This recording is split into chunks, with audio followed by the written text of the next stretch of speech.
আসসালামু আলাইকুম এভরিওয়ান। আমার দেশের ও বিদেশের বন্ধুদের জন্য আজ আমি ঝটপট বিরিয়ানি রান্না করছি।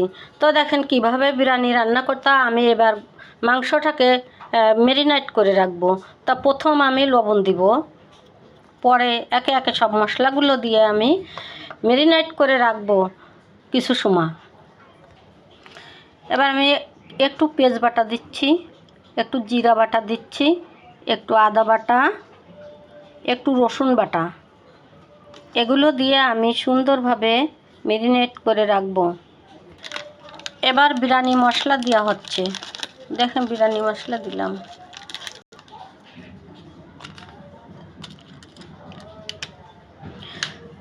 আমি এবার টক দই দিয়ে দিব, কিন্তু টক দইটা কিন্তু বানিয়ে নিয়েছি, আমি পরের ভিডিওতে দেখাবো।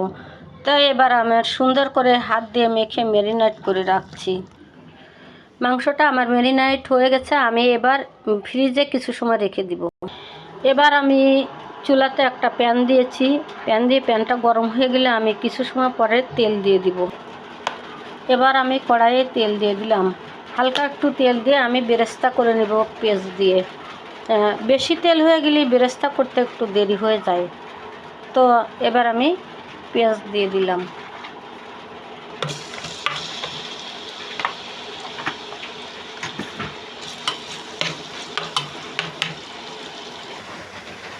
বেরেস্তা হয়ে গেছে, আমি অর্ধেকটুকু বেরেস্তা উঠিয়ে নিব। এবার আমি রান্না করার জন্যে লবণ দিয়ে দিলাম। একে একে আমি আবারও সব মশলাগুলো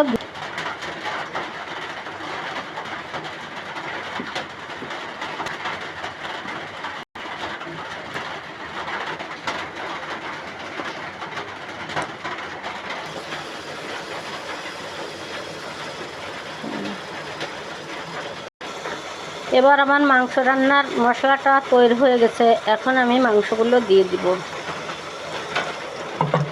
মাংসগুলো দিয়ে দিলাম।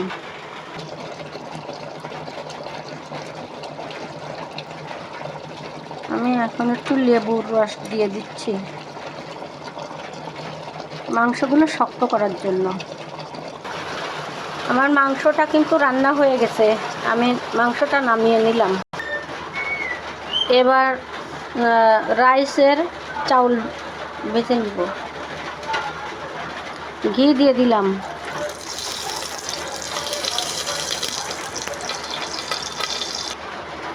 এবার চালগুলো দিয়ে দিলাম। আমি একটা রাইস কুকারে বিরিয়ানির রান্নার পানিটা দিয়ে দিয়েছি।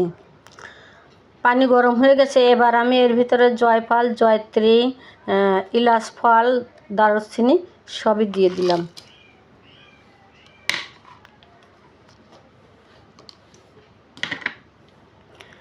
আমি রাইসের জন্য এবার লবণ দিব, আবার অন্যান্য মশলাও একটু একটু দিয়ে দেব। পেঁয়াজ বাটা দিব, রসুন বাটা দিব, আদা বাটা দিব, আস্ত তেজপাতাও দিয়ে দিব।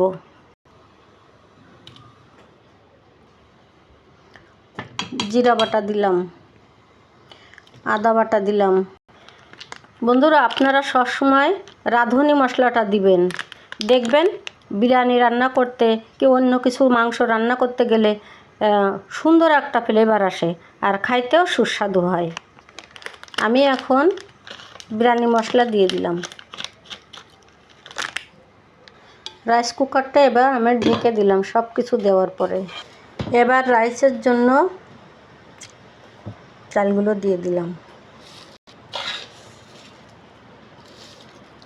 রাইসটা তৈরি হয়ে গেছে, এবার আমি মাংস দিয়ে দিলাম।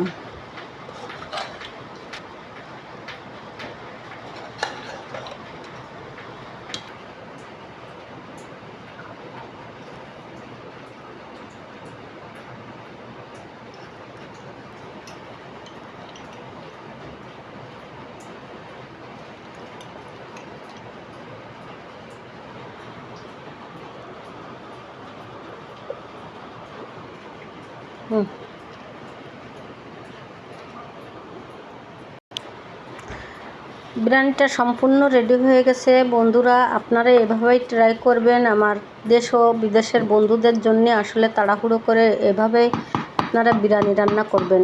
আমার ভাবিরা তো থাকে না, তো আমার বিরিয়ানিটা হয়ে গেছে। আল্লাহ হাফেজ।